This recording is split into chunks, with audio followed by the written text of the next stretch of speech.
5. I do think that is the case, that they knew that this system had its shortcomings and they chose to stay quiet. 4. Most of the country, in my view, will think if the Tories change horses again, they're completely mad. 3. To not have a single source of truth and to disturb its fidelity in that way means that no convictions are safe. 2. People want and need a right-wing party. We do not want this bunch of drips. 1. We have liftoff. Welcome once again to Planet Normal, the Telegraph podcast with Allison Pearson. Hello? And me, Liam Halligan. There are periods in the often turbulent world of news and politics which mark a turning point, a sort of watershed moment. And here on Planet Normal, as we look down on planet Earth, it strikes me, co-pilot, that the UK political scene, and the Conservative Party in particular, has gone full Tonto. Now, full Tonto is a phrase which combines London geezer speak with Spanish, because we have some rather distinguished Spanish fans of Planet Normal. Oh, yes, we do. And in this context, Tonto doesn't refer to the trusty Native American sidekick of the Lone Ranger, hi-ho, Silver! Oh, no, because Tonto, of course, is the Spanish word for silly, ridiculous, or foolish. And as the Tory party tears itself to pieces over the Rwanda scheme and efforts to stop the small boats and illegal immigration, much of the rest of the country is looking on thinking, crikey, these guys are mad. As I speak, Allison, I have a copy of today, Wednesday's Daily Telegraph in front of me. Across the top of the masthead, on the front page, is your grinning fizzog, alongside the splashed headline, even electoral wipeout is wishful thinking for a party as limp as this. Say what you mean. Say what you mean. Planet Normal's been predicting the Tories crashing from 349 MPs now to less than 150, perhaps even to 100 at the next general election for some months now, with you in particular, Allison, reading the runes among party activists and the good men and women of solid, respectable Middle Britain. We've got a lot to talk about, not least the Fujitsu post office scandal, and Planet Normal listeners will hear later in this episode from a genuine former insider at the Japanese conglomerate embroiled in the ghastly saga which has seen over 750 sub-postmasters and postmistresses wrongly prosecuted. It's been called the biggest miscarriage of justice in modern British history. But before that, the Tories. Allison, is the Conservative Party, arguably the most consistent and successful political party in West European history, really about to break up? Well, I think the Conservative Party, I've just bought, you know how I rely on my Post-it notes, which you always scorn because you've got such a massive brain that you just regurgitate great paragraphs. Well, as I'm here looking at my screen with the patchwork of tiny Post-it notes. Such a girly swat. Girlies, yeah. Trouble is, it's not girly swat now. It's pre-dementia, middle-aged person. Imagine if we were in the same class at school. We would have killed each other. We would have killed each other. We would, wouldn't we? You'd have been borrowing my King Lear essay. But these new Post-it notes from Boots are basically like the Conservative Party. You try to stick them on the screen and they just wilt and fall off. So I've got almost nothing to say to you, Halligan. They're all falling off. Oh no, another one's gone now. I'll read. Yes. So what do you the had plenty to say to Telegraph readers? Your column is going gangbusters. Thousands of comments. Yeah. And we will put the link to it, the online version, in the show notes of this episode. Yeah. So yes, alas, alack, the end of the Conservative Party, or maybe the beginning of a new Conservative Party on the Post-it notes, which are still remaining stuck to the screen. So there's a lot going on. And dear Rishi, I think probably best to leave the scene possibly for about 40 or 50 years, because it's not just been an atrocious week for him. It could even get worse. So he's got the squabbling back of the so-called One Nation Tories. And then we've got these rebels, haven't we, Liam? In fact, rebels led by some of our favourite people in the Conservative Party, Lord Frost, David Frost, Suella Braverman, Robert Jenrick, Miriam Cates, of course, who's been being richly sneered at on the Today programme by Michelle Hussein. How many people are turning off from the Today programme because of that sanctimonious woman sneering at them? Honestly, I mean, anyway. I had lunch, as you do, with two pals from university the other day, and I won't embarrass them by naming them, but they're both big Planet Normal listeners. And they are solid centre-left centrist dads. One of them even lives in Islington, right? And they both said to me, unprovoked, I can't listen to the Today programme anymore. It just winds me up so much. Now, that doesn't mean that there aren't good people working on the Today programme and the BBC in general, because there are. And they still do some amazing journalism. And I want the BBC to do well. But I think the tone they set just so often winds people up. Well, I tell you, it was really interesting because I turned on, and Miriam, of course, who I admire enormously, and you know the Tory party's in trouble when a down-to-earth northerner, very, very brilliant, Cambridge-educated geneticist, by the way, Miriam Cates, is basically painted as some sort of far-right stormtrooper. I mean, she's the most delightful, commonsensical person you could meet. And Michelle Hussein was saying about the ghastly Rwanda Bill. And Miriam just very quietly said, well, you'll find in this opinion poll, which we're going to talk about in a minute, that the vast majority of constituents in the country, they just want people deported immediately. And no argument. So, as we've always said, Liam, on Planet Normal, one reason indeed that the beloved Planet Normal was founded was because this gap between the people we have to listen to on the TV and the radio and what the vast majority of people in the country are shouting at the telly is now a chasm. So just briefly, the Rwanda Bill, I think talking to one of the rebels a few seconds ago, looks like it's going to pass its third reading and go into the Lords. So the rebels are basically this group of Tory MPs who want the bill strengthened to make sure we don't go back into that crazy circus of individual appeals by illegal migrants. They basically want it. And another of the farcical elements of this week, it's been replete with farcical elements, is that Rishi Sunak, to try and reassure the rebels, came up with surely the maddest plan ever, which is recruiting 150 judges to hear the appeals in double quick time.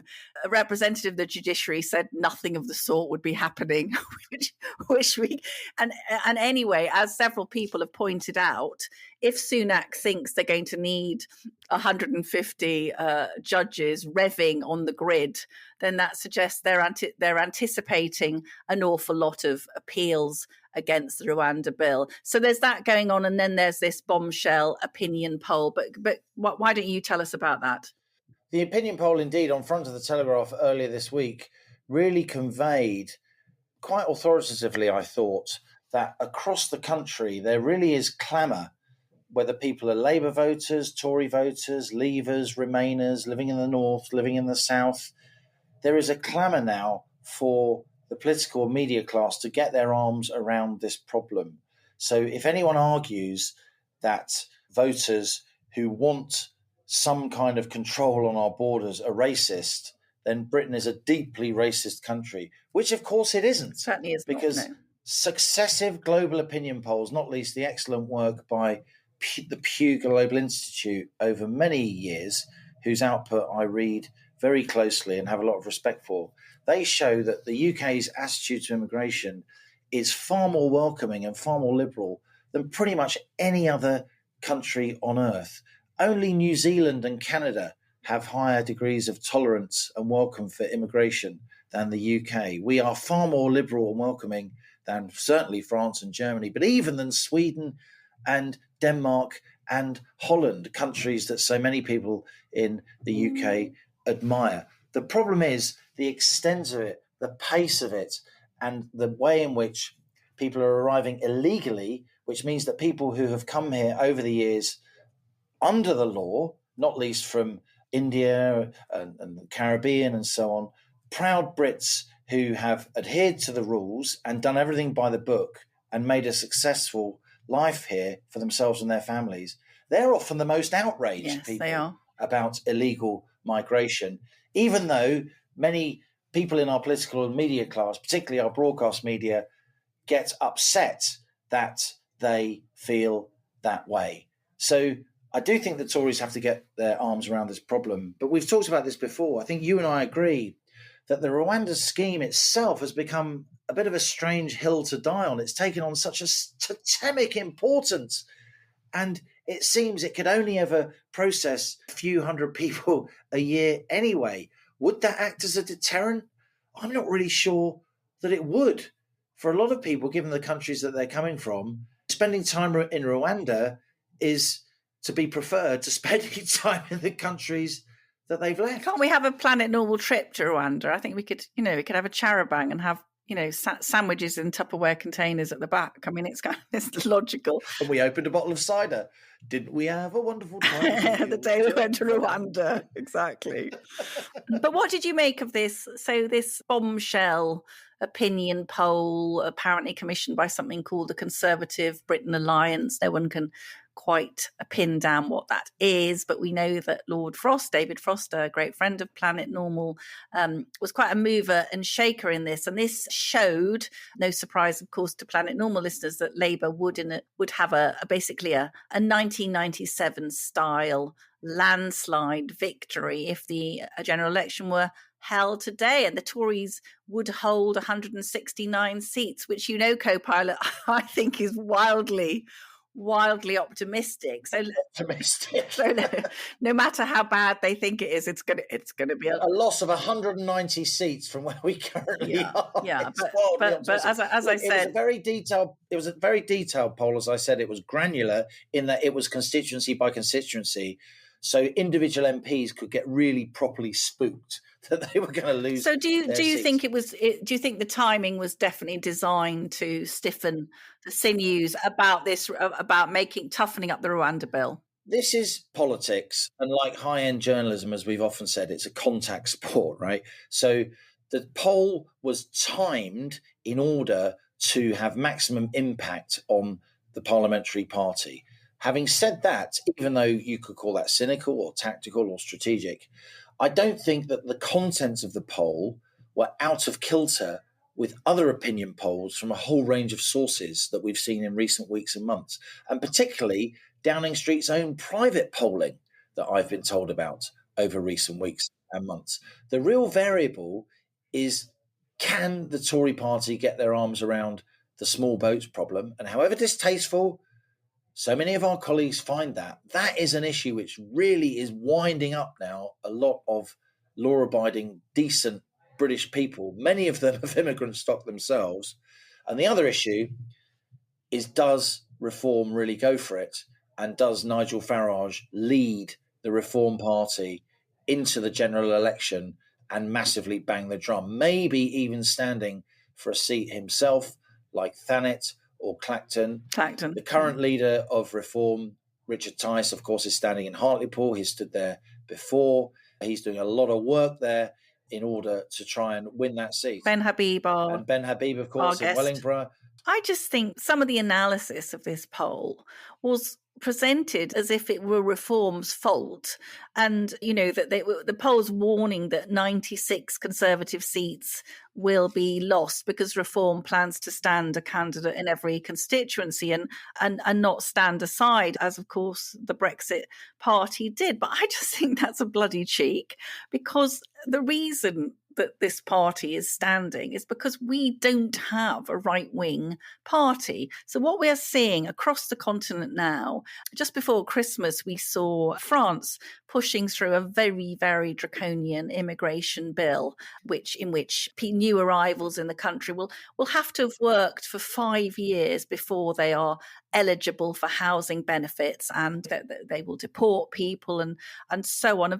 And that bill has been brought about because Marine Le Pen is breathing down Macron's neck. And we are seeing that with the Alternative for Germany party. We're seeing it in Scandinavia, where Sweden has just really tightened the salaries for immigrants, so migrants who are allowed to stay, and so on. So what we are lacking, really, and I said this in the column, is people want and need a right-wing party. We do not want this bunch of drips. And whenever I hear, Rishi's having to balance the right and the left of the Conservative Party shouldn't have a left, all right? We've got a left. We don't want a left within the Conservative Party because people want a right-wing option. And personally, even though Reform is standing and they may pick up quite a few votes, that's not the problem for the Conservative Party. The problem for the Conservative Party is Conservatives, many thousands of people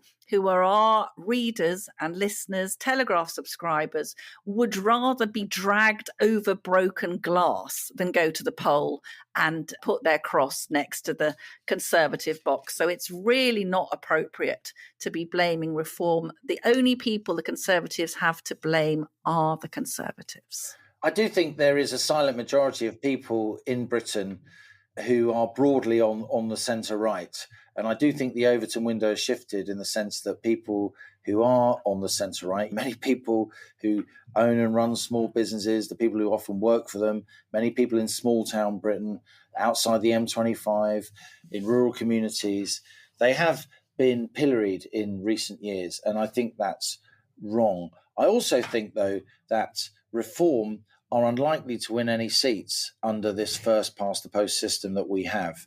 And while that is in some ways regrettable, given that they've obviously built up a big head of steam, I wouldn't argue against first past the post. And I have this conversation with Richard Tyson, Nigel Farage, mano a mano, often in friendly terms. I see them regularly at GB News, and I've got to know both of them very, very well over recent months and years, and very interesting to talk to they are too, though quite often we disagree.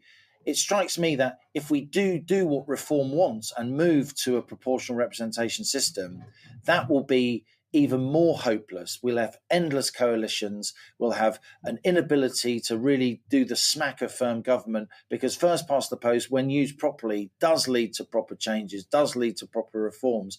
And also, and I hate to say this, but it's true, when you have proportional representation, you do end up with some really extremist parties holding or potentially holding the balance of power, or at least having influence that's disproportionate in many ways to the influence that they have across the minds and hearts of people in the country as a whole. I do think, though, that Reform are really going to be decisive in this election. Reform and what happens in Scotland and the economy will determine, I think, much of the general election. The context in which we go into the general election will be determined by this small boats issue and the state of the Conservative Party, and indeed, actually, whisper it, who is leading the Conservative Party, because this is what's happening now. And you and I have been talking to lots of senior insiders about what is going to happen.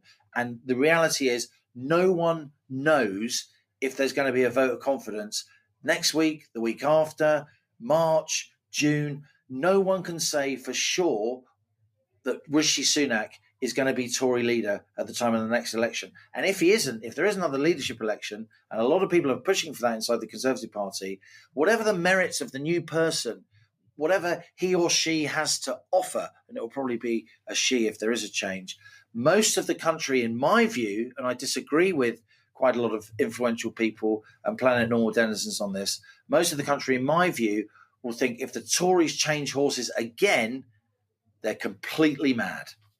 Well, they're completely mad. The choice is completely mad or annihilated. That's one stage beyond full Tonto, by the way. I like Tonto. But what do they used to say? Kemosabe. Does that mean privileged white man? I mean, I can't remember that. That's what he always used to say. God, I wish I sat behind you in your primary school class. Pulling the pigtails.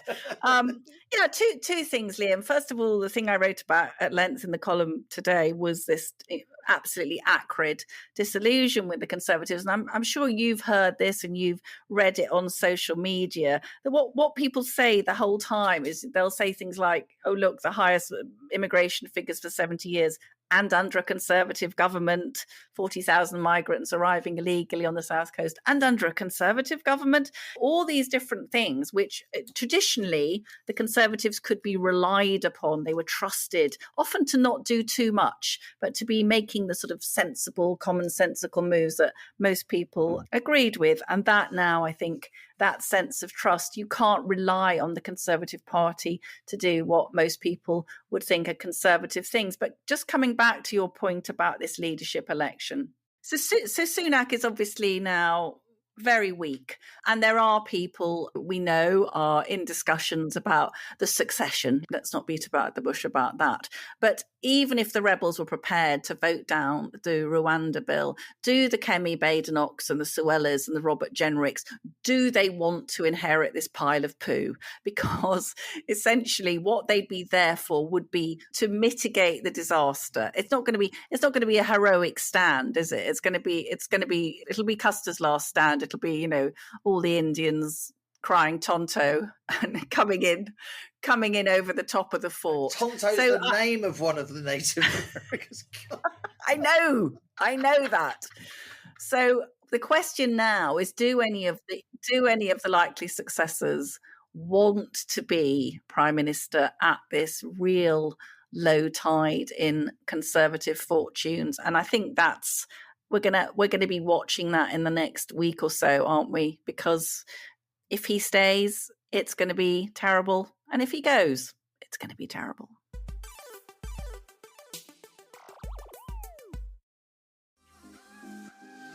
I'm Helena Morrissey, and I've worked in investments for over 3 decades. I'm also the mother of 9. And now I'm working with Telegraph Money, your new and complete guide to being better off. Whether it's paying for your children's education or navigating the career ladder, I'm here to help you make the best decisions for you and your loved ones. You'll find valuable insights and expert opinion, plus a range of useful tools and calculators. Search Telegraph Money today.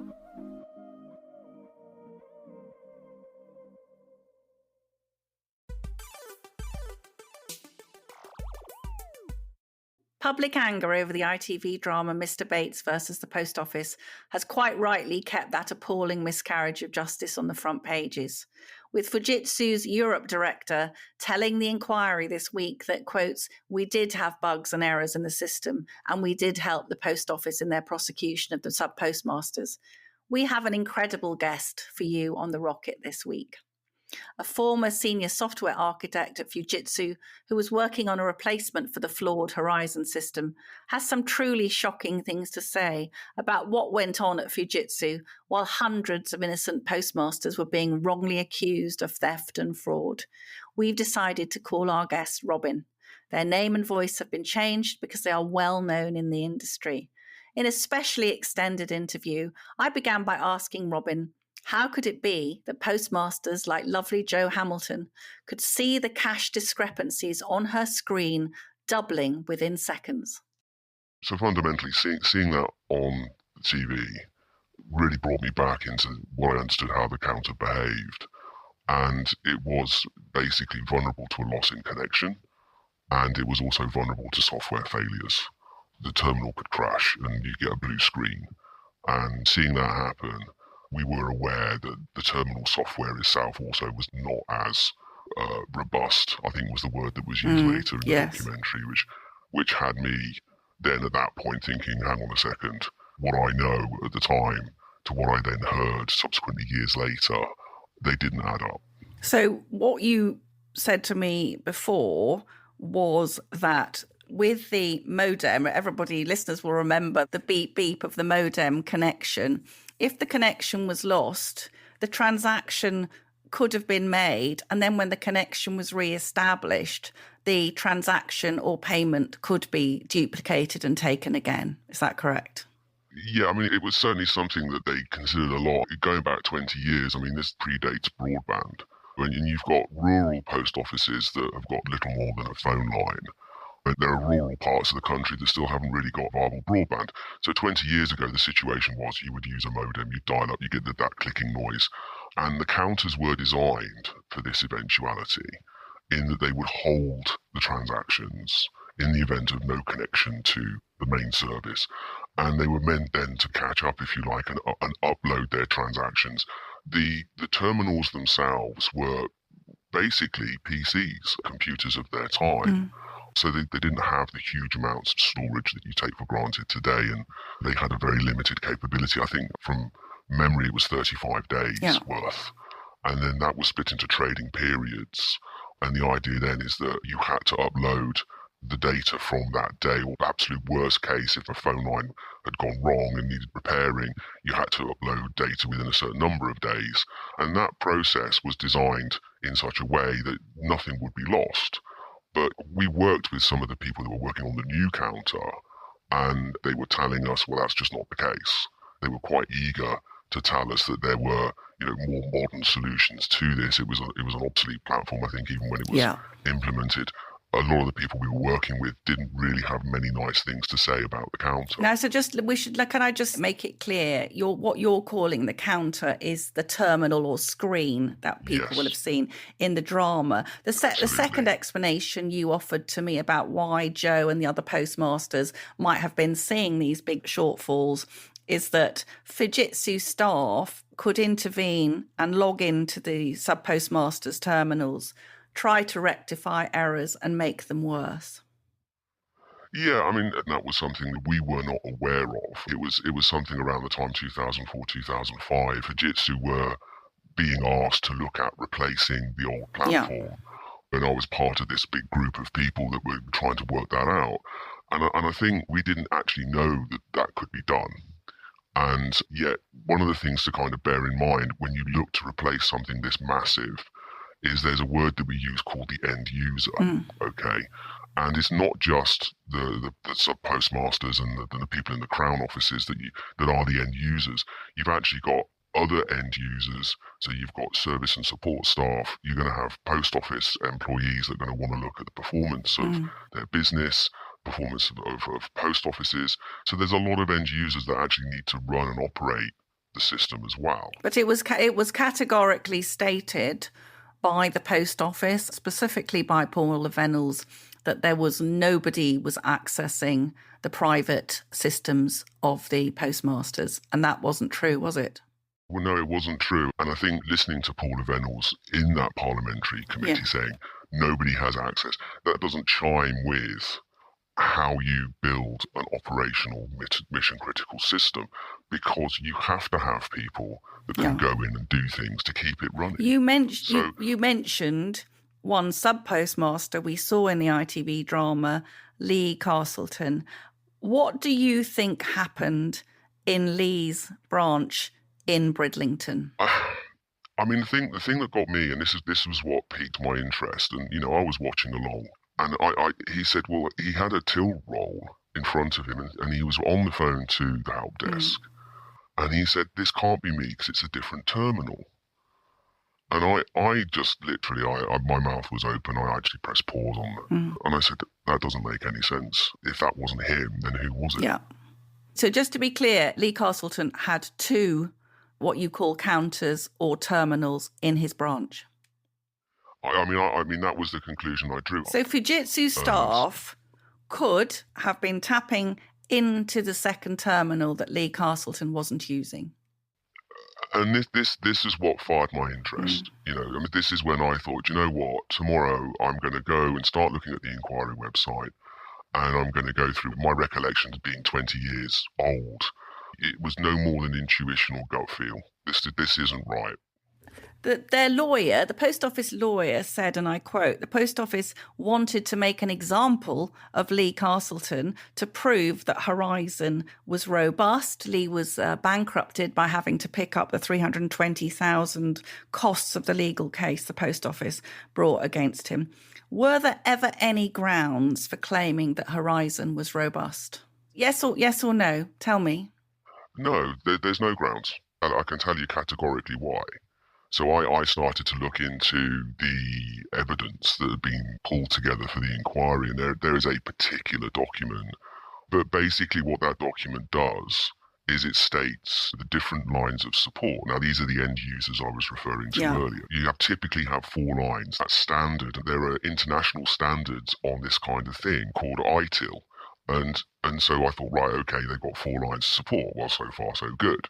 And you go down the first line, the second line, you get to the third line in this document, and it basically says that the third line support at Fujitsu has unlimited access to the system and the ability to change data. Can I ask you what the date of that document was? 2002. Right, so very early on. very, very early on. So, I mean, it was a system conceived, I think, in 1999, and it was completed, I think, in 2002. And I looked at that document, and I've gone on to work for other companies that provide mission-critical systems and run mission-critical systems. And I saw that section of the third line support where they're able to change any data and they are concerned that they can do it without any sufficient audit trail. And they can do that in a way where they say there's the potential for these people to commit acts of fraud.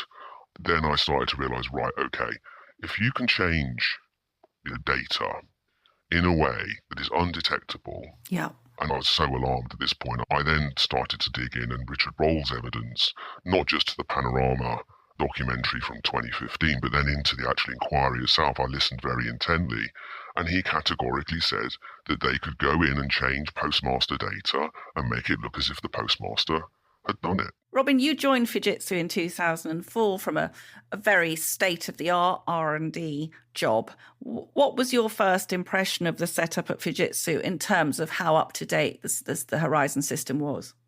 I mean, in terms of my first impressions of Fujitsu, my first day there, and I sort of said, okay, so how does the place work? And I was absolutely struck by, it was an obsolete setup. It was arcane.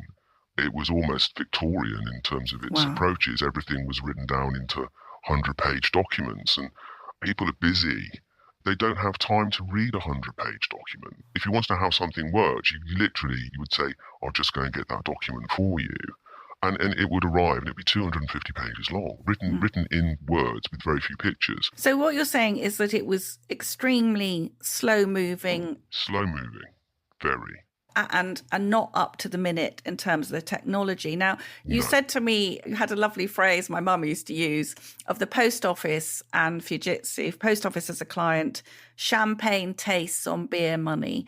Yes. Was there budget which would have meant that Fujitsu wouldn't perhaps have built in all the safeguards that you would have on one of the mission critical type projects you described? Yeah, I mean, that is the case. So you get to start building it, which is where you spend the lion's share of your money.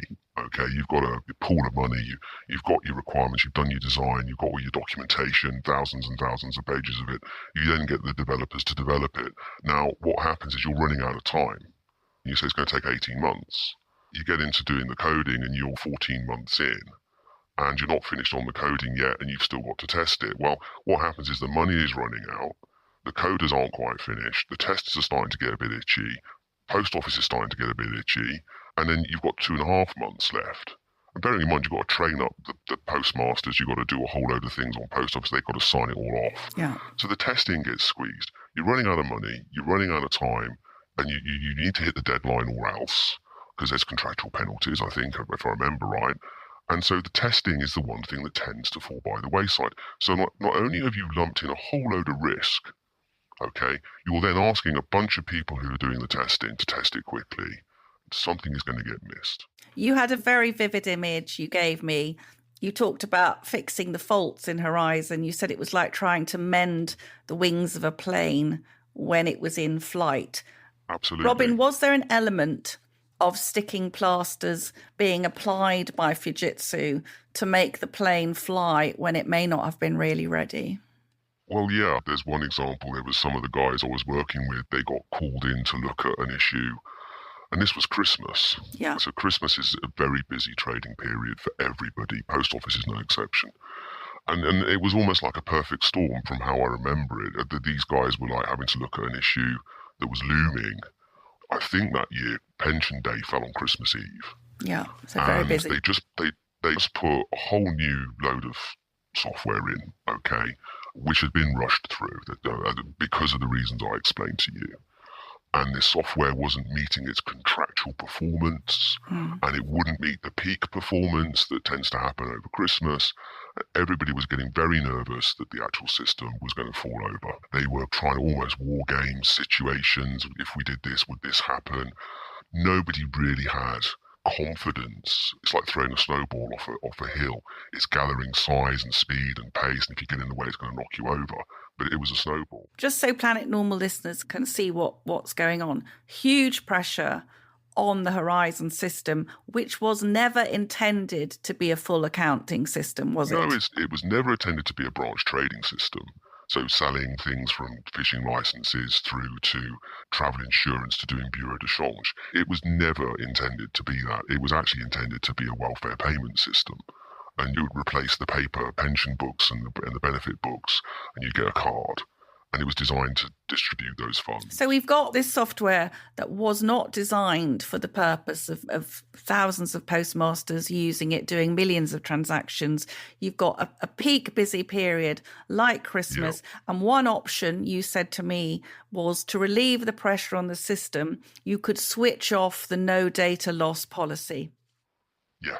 If they switched off the no data loss policy, although that would make the system work faster, that would be risky because basically you would be losing a trail of the transactions, wouldn't you? Yeah, if you consider the fact that the terminals, the counters themselves were prone to maybe a blue screen, or the phone line might pack up, and then suddenly you've got it capturing the transactions in the actual central part of the system, and they'd switch the no data loss off there.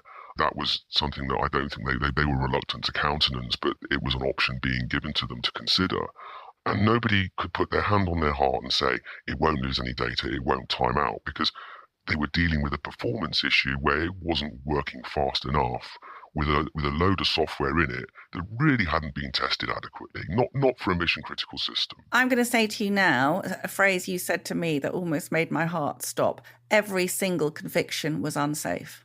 Yes, they are. I mean, even under the old legacy Horizon and even under the new one, as I watched the inquiry, you've got people basically not being able to guarantee that the system is safe.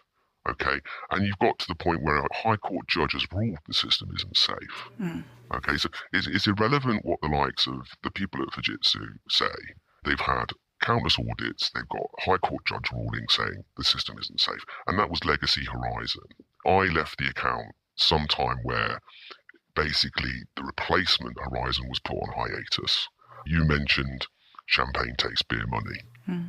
There was this kind of, oh, hang on, this is a substantial undertaking, we need to have a rethink.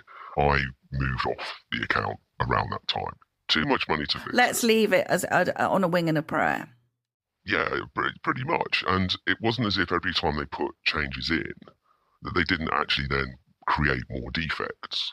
And then even when they did replace it, they created more defects. Yeah. And they created defects in areas where nobody that handles money would ever countenance a defect in terms of adding it up or handling it or moving it. There were defects there. I mean, banks come in for a lot of stick, but the one thing they don't get wrong, or they don't get wrong very often, shall we say, is they don't make mistakes when it comes to dealing with money.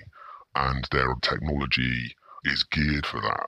And if they do have an issue, they address it very quickly. They don't sit on it and pretend it didn't happen.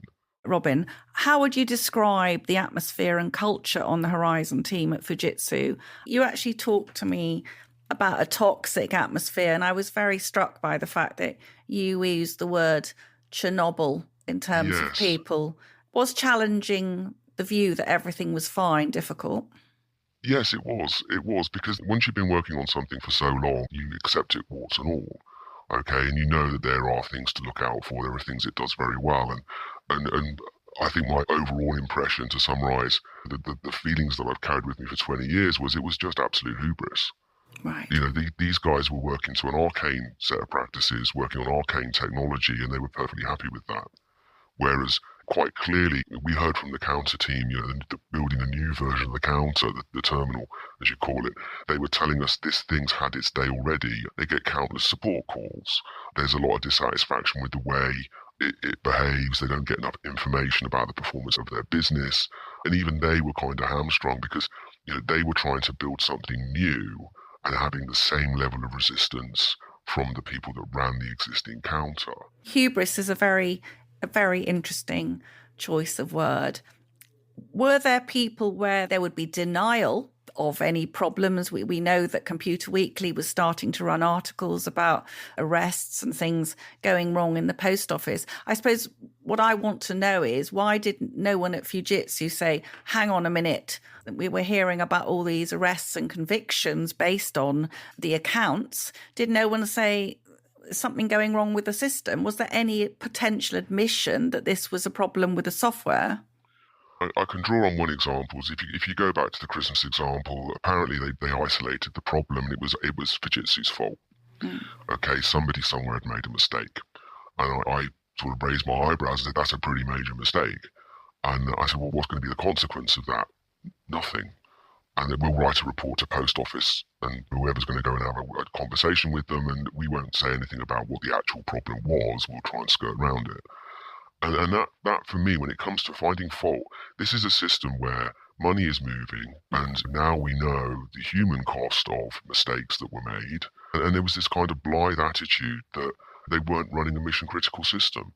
And for me, there were pockets of people that understood the seriousness of what they were doing, but it was more a case of, we're not going to take any risks, and therefore we'll be fine. Well, that's not how you do it. You accept all the risks, and you make sure they don't happen. And it was really a case of, they had their head in the sand, and it was very difficult to raise issues to leadership, to say, I'm not happy about this. I found this in the existing system. Can someone please tell me what happens if this happens? It was very difficult. So a culture of fear of management. Can we just turn to the prosecution of sub-postmasters? Up to 1,000 innocent men and women, some 240 of them ending up in jail, losing everything. You say the lawyers were on a budget, so many of the alleged fraud cases were not investigated with actual data. Robin, were sub-postmasters convicted when there was no accurate data of their transactions available? They were convicted on the basis of faulty data. Okay. Because there is one thing with a mission-critical system you have to have. Okay, first of all, it has to work, and it has to remain working, and it has to be there all the time, and you have to double up on everything that you have, triple up on everything that you have. But the one thing you have to have as well is, if it does go wrong, you need to find out how it went wrong and where it went wrong, and you have to fix it very quickly. And then everything that it produces has to be produced to a degree of truth and fidelity as well, because you have to put your faith in this thing. Mission critical systems, that they're called mission critical because basically people can die if you get it wrong. Right. In the most extreme case, right? And in this example, very, very sadly, that is the case. So you have to have these things. And one of the things when it comes to the data in the system is, you have to have this thing called a single source of truth. Yeah. And then when you look at how the auditing is done, in the last couple of days of the inquiry hearing, you've got technical people admitting that they're having to clean this data up. And yet that's meant to be your single source of truth there for people to look at in terms of what went wrong to fix it.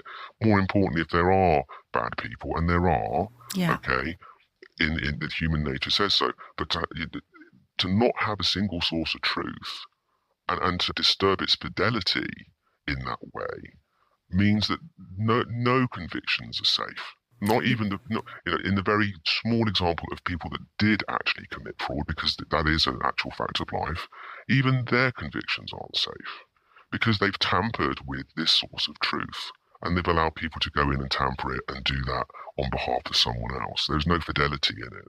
You say, with your very, very vast and distinguished experience in this field, impersonating sub-postmasters to change branch data is desperation stakes. I would never, ever tolerate going into private accounts.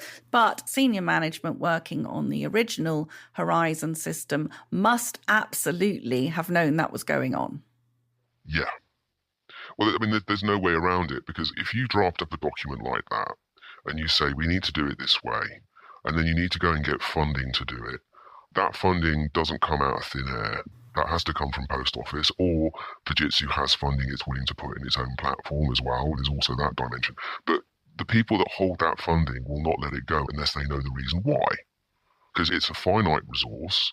Money doesn't grow on trees, and that money could be earmarked for doing something else. So you're going to have that conversation. Now, the people that typically hold funds in that kind of business are accountable and responsible to the performance and success of the account. And no doubt they've got a superior that's also got an A number of accounts, and then you're into almost like the regional management of Fujitsu Corporation. Okay, so you're working at the highest levels of the business here. They would have to know. So when Paula Venables, former CEO of the Post Office, kept insisting publicly that Horizon was as secure as Fort Knox, was she, in your marvellous phrase, either an idiot or she was lied to? Which or both? What do you think? Yeah, both. Honestly, CEOs can't be everywhere all the time, okay? And they delegate their authority to their board, and they have people in that role that I like to think have got to the top by merit, and they are the ones that discharge what the CEO wants to do. And the idea that she sends an email out to her staff to find out a question that she then says, I want the answer yes, is just beggars belief. Yeah. I mean, that's just absolutely barking mad. And there's nothing stopping her, if it was such a critical issue, from getting out of her office and walking the floor. My career started in the late 1980s, okay? And I can give you the measure of any good CEO. From then to now, they walk the floor. They know their staff. They literally ignore their first line, go out and talk to the post boy, how you doing? And that is something that any good CEO is more than capable of doing, okay? She could have walked out of her office, got in her car, gone to Fujitsu and gone and had a conversation with the accountant and said, right, I want to know exactly what's going on. She's perfectly empowered to do that, okay? And if it was that serious an issue, then she should have absolutely done that, okay? You don't have to go through your management team. Okay, I'm gonna put you on the spot now, because you talked to me about when you arrived and you were going around talking to different people, different areas, and you said that there was some reluctance, even secrecy, about telling you about certain elements of the original Horizon. Robin, do you think there was a conspiracy at Fujitsu to conceal faults which ultimately led to this historic miscarriage of justice? I mean, if I think back to my first few weeks, maybe first few months there, I think once the honeymoon period wore off, which was pretty quickly, I do remember a conversation in passing, and I was kind of on the periphery of, where they came back and said, oh, we've just had the independent fraud review. I don't know which one it was. I wish I did. And they said, 96% of all fraud is committed by postmasters. And having gone around the houses and talking to people, because I had this roaming brief to find out about how Legacy Horizon worked, what struck me was 96%. First of all, who's the other 4%? And more worryingly, how can they be so sure? Okay. And I sort of asked, my boss at the time, I said, that's an impressive number. And he said, yeah. And I said, well, to be honest with you, we haven't quite started that area yet. I think maybe we should make a start while people have got it fresh in them. And so we did start to make some inquiries about, okay, well, how do we safeguard the post office's money? How do we, it was very much from the post office perspective, much to my kind of eternal shame now, really. But I guess I had no idea what was going to happen. But we started looking around. And I think what struck me was when we started to talk to the security teams, and when it comes to securing vast sums of money. So one fact that I don't think's been shared is Post Office was Europe's largest retail system. Wow. Okay. But it was also the largest, you can't call them a bank, but they moved something like, I don't know, it was almost like a 20% of the country's gross national product in welfare and benefits and pension payments.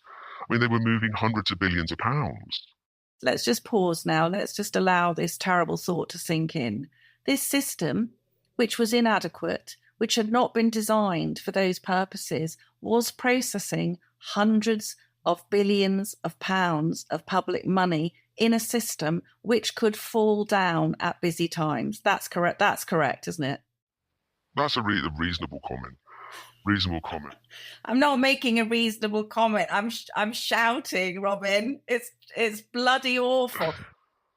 Are there people you worked with who should be in jail? Gosh, I think you touched upon the conspiracy question earlier. And I do think that is the case, that they knew that this system had its shortcomings and they chose to stay quiet. Now, as far as I'm concerned, in light of what's happened, and Computer Weekly was a Bible in those days. We read the first reports from Computer Weekly. And this is the reports about the sub-postmasters. These were the first reports and the first kind of clues, and Private Eye as well. And it was raising questions, and it was a somewhat muted response, and it was almost like a case of, well, they would say that, wouldn't they? And my view is I do think that there is a group of people in Fujitsu on that account that have been there a long time, that know about this stuff. I do not believe for 1 second that nobody in the third line support did not share what they were doing, because they were fixing problems with the system. Those problems have a trail. Right. So basically, the people who were dipping in and out of the allegedly, supposedly private postmasters accounts, there is no way their senior managers would not have known what they were doing. There is no way, because they're fixing issues, and they are logged, and they are discussed, and they go onto defect queues, and they have this known error log, this thing called the CAL. There's no way on earth that nobody, because you see what happens is, to fix it costs money, and the people that hold money are senior people, and they would then have to ask the question, why do you want all this money to fix this thing for? You can't then just look them in the eye and say, oh, you don't need to know, because these people have the power to hire and fire staff. It just does not fit with the corporate world. Okay, that is not how the corporate world works. We have this week seen Paul Patterson, Fujitsu's Europe director. Yes. He told the inquiry on Tuesday that we did have bugs and errors in the system, and we did help the post office in their prosecution of the sub-postmasters, and for that we are truly sorry. Some people might say that sorry is a very small word. Too little, too late. Too little, too late, yes, indeed. And as you said to me, guilty until proven innocent was the modus operandi here. Robin, I know you've thought about these matters very deeply. You told me when you agreed to do this interview, I want to be able to look my partner and kids in the eye and say I did my bit. What do you think? You have effectively told Planet Normal that you do believe there was a conspiracy at the highest levels in Fujitsu to suppress the news that the Horizon system was deeply flawed and probably indeed leading in many cases to those errors for which postmasters were jailed. What do you think should happen now in terms of prosecutions and compensation by Fujitsu? And let us not forget the grotesque mismanagement within the post office. I mean, the first thing is, first of all, with convictions being quashed, then the actual accusation of fraud, the shoe goes onto a different foot, because the post office has taken postmasters' money fraudulently, okay, because it immediately give it back. That should be incontrovertible. You've taken that money with false prosecution, give the money back. That's the first thing. Second thing is, yeah, I do believe that, I think one of the things I like to think is that this is a serious fraud or a serious crime. You therefore send the appropriate delegation of senior police people to go and take a look. And I've heard there's been issues with disclosure. Well, in the old days, in the days when something like the Department of Trade and Industry actually had teeth, they'd go in and raid an office and walk out with boxes and boxes of files. So they should be raiding Fujitsu's offices in Bracknell, and you said to me there are two major databases, one in Bootle and one in Hertfordshire. Is that correct? Yeah, they do keep their records, and I do think that there should be court orders now to look at this in terms of a criminal investigation. I mean, I'm reading that is the next stage. Well, I'm sorry, this has gone on for 25 years. I do think there's been a conspiracy to suppress the truth on both sides of the equation. I think Fujitsu's lied to Post Office. I think Post Office has lied to Fujitsu. Nobody comes out of this very well. It's like it's a very abusive relationship.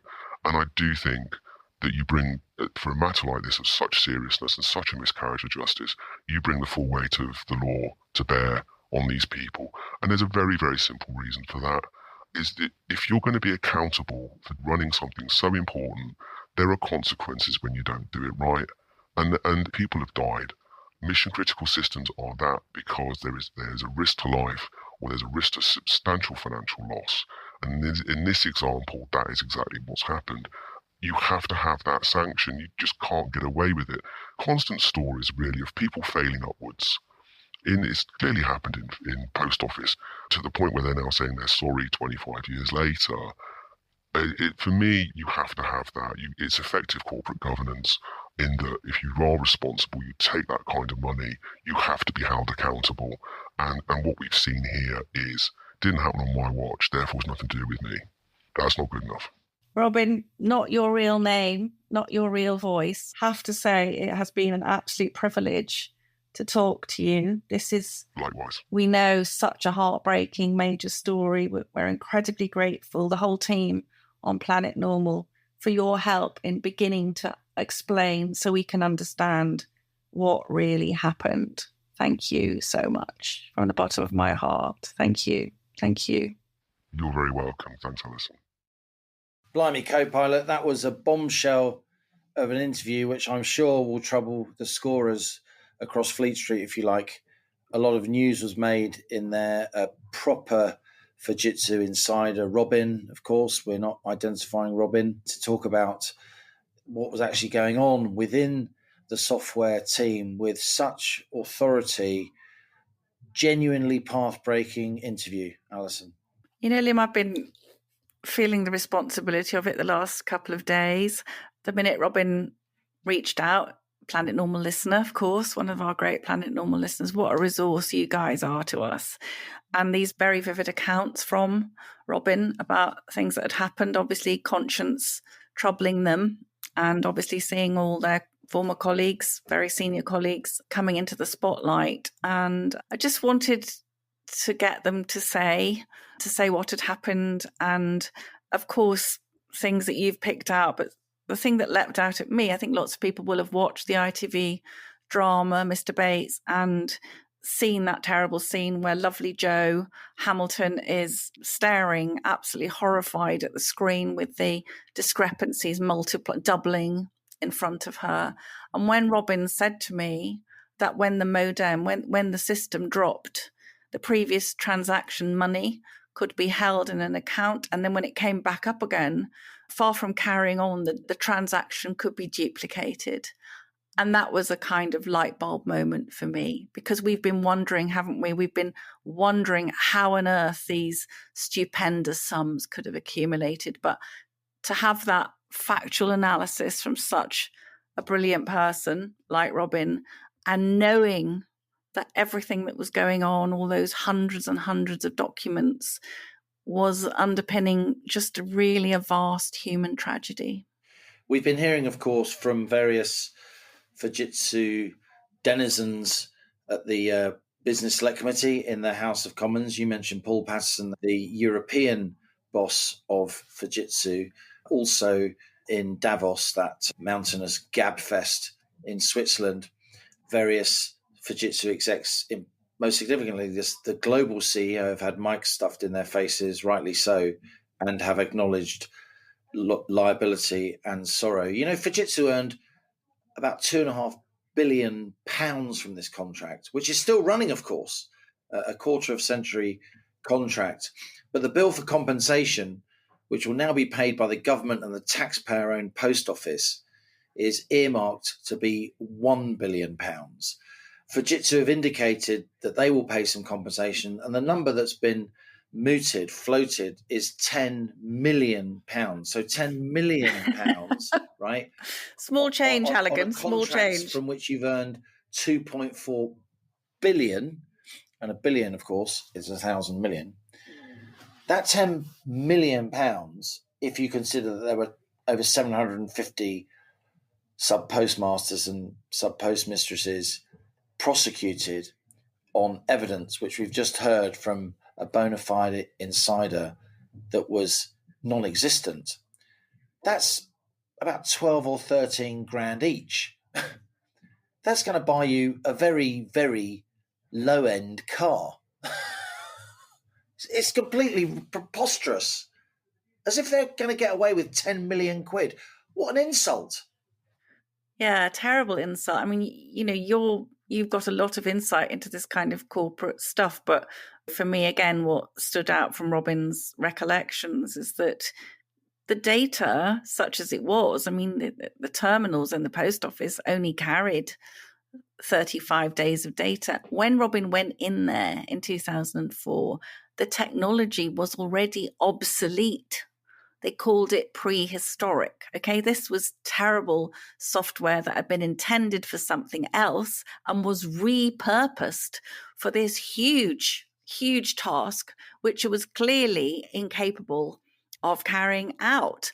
And so even auditors couldn't possibly figure out what had gone wrong with the transaction. So for me, when Robin said, you know, none of the convictions could be safe. How could they be? The evidence had just huge holes in it. I mean, did you feel shocked listening to them? I felt deeply shocked. And I also feel shocked that Fujitsu have offered up less than half of 1% of their earnings on a contracting compensation, a contract which has sparked what is being called, rightly under many headings, the biggest miscarriage of justice in British history. I mean, who are these people? Does nobody advise them? Does nobody from sort of strategy and communications advise them? As if £10 million is going to be enough. They're completely out to lunch. And you and I have talked a lot about this over recent days, and I've very much felt the huge weight of responsibility on your shoulders. And I must say here and now that Telegraph colleagues have supported you, haven't they? They have. Rallying around you, our audio team, editing, producing a very complex interview, our legal team.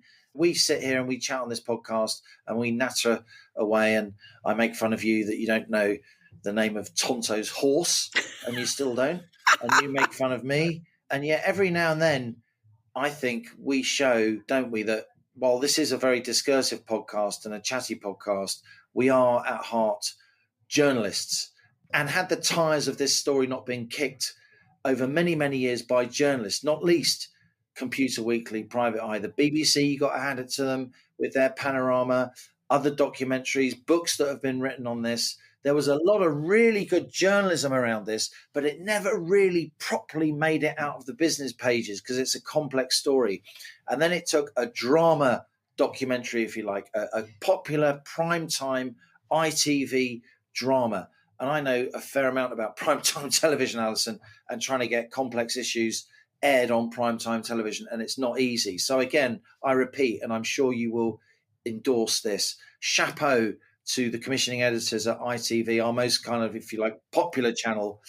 ITV was the place, where I used to watch those incredible World in Action documentaries as a kid, made by Granada. I get emotional just thinking about them because they were so incredible. That theme tune when it started was organ sort of theme tune, and the man in the sort of Jesus with his arms and legs akimbo in a circle. Absolutely amazing. You'd sit down and watch that, and you knew something was going to happen in your head that was going to be quality, Liam. Quality. It was going to be mind blowing, and that is public service television. And I absolutely implore senior television executives with whom I have had many clashes over many years, because too many of them think that the punters are thick and they don't want complex, important issues. A primetime ITV documentary has garnered that channel more publicity than it has had in a month of Sundays, and deservedly so. And it is rated like a steam train. Absolutely brilliant. We need more of this kind of journalism, particularly from our broadcasters. Well done, ITV. Let's not forget, Liam, something I really want to say. Fujitsu on the one hand, but we cannot forget that the post office was cheap. They paid for a system. They opted for a system. They would only have a certain budget, and they did not have a system which had the necessary safeguards to guarantee that the data was protected. And we heard from Robin, who has worked on nuclear sites, air traffic control, mission critical projects where you absolutely have to have the data pure, the truth. He said there's got to be a truth stream. There was no truth stream in Horizon. There's no way that the postmasters could access the data. Just disappeared from their terminals. There was no way they could have access to data which would prove that it was inadequate, it was corrupted, it was subtracted from, it was duplicated, it was rubbish. Their lives, hundreds and hundreds of lives, not just the lives of the postmasters and the postmistresses, but their families, their neighbours, people being spat at in the street, children being bullied, everything, horrible, horrible repercussions going on and on, because the post office wouldn't pay, which, as we know, rewarded its senior officials, rewarded themselves with phenomenal bonuses, but not adequate money. And when Robin said that they had basically left Horizon because they felt they were being thwarted in their attempt to replace Horizon with a better system. And there were people there who had a vested interest in the original legacy Horizon not being probed too closely, and that Horizon system was put on hiatus. And as you say, Liam, they just not long ago, end of last year, had their vast contract renewed. The software, or the now fixed software, which has caused just untold human suffering. But I hope that Robin has given people more pieces of the jigsaw, and we hope we see, don't we, not £10 million compensation. At least 1-0, mate, possibly 2. I think 2, don't you? I think we're talking over £1 billion.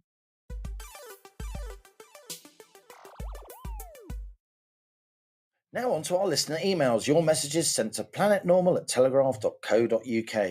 Please keep them coming. We love to hear your thoughts. We learn so much from you, the citizens of Planet Normal, not least from Robin.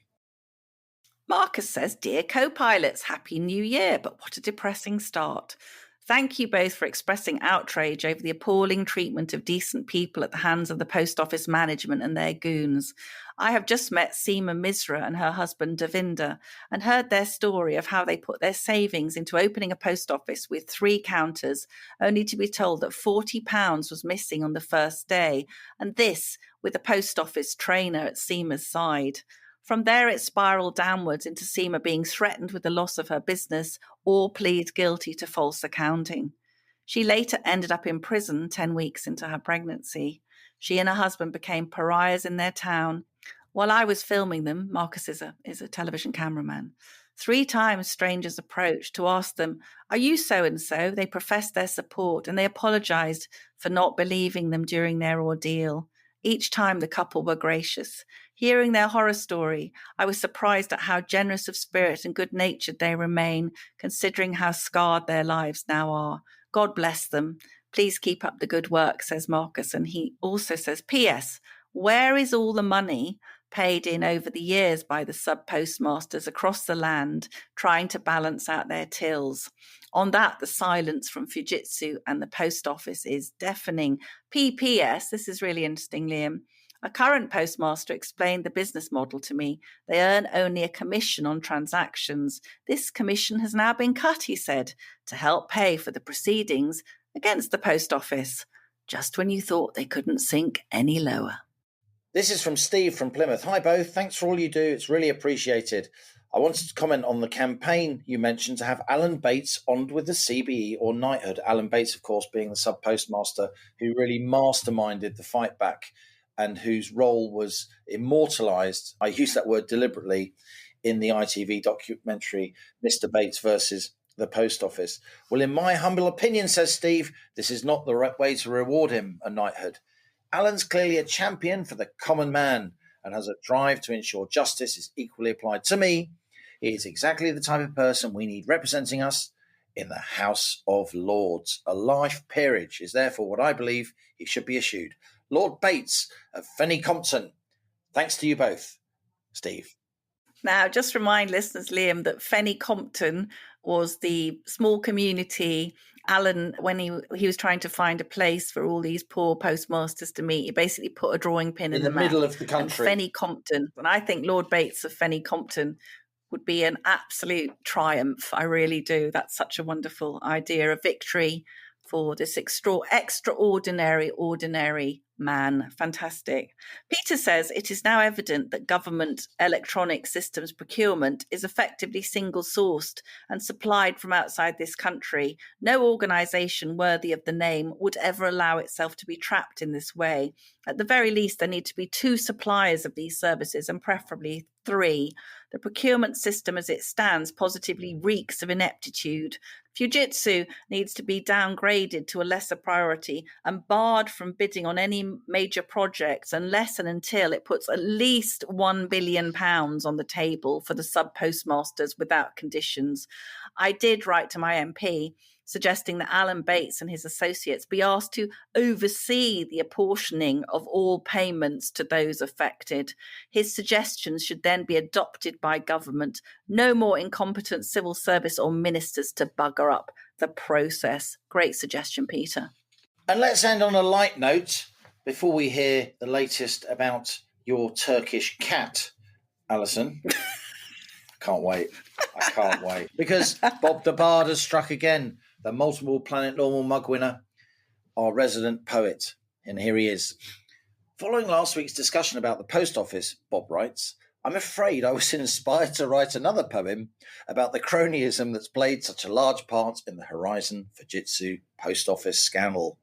Thanks again for Planet Normal. Unlike those in charge of the post office, you are always first class. I think he's vying for another mug. No, battery, well done.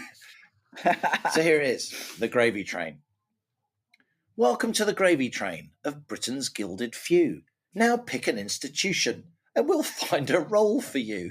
Your job is to protect the brand and blindly toe the line. And I'll be there to scratch your back so long as you scratch mine. Don't worry if you mess things up. We'll cover up your wrongs, reward you with promotion, and shower you with gongs.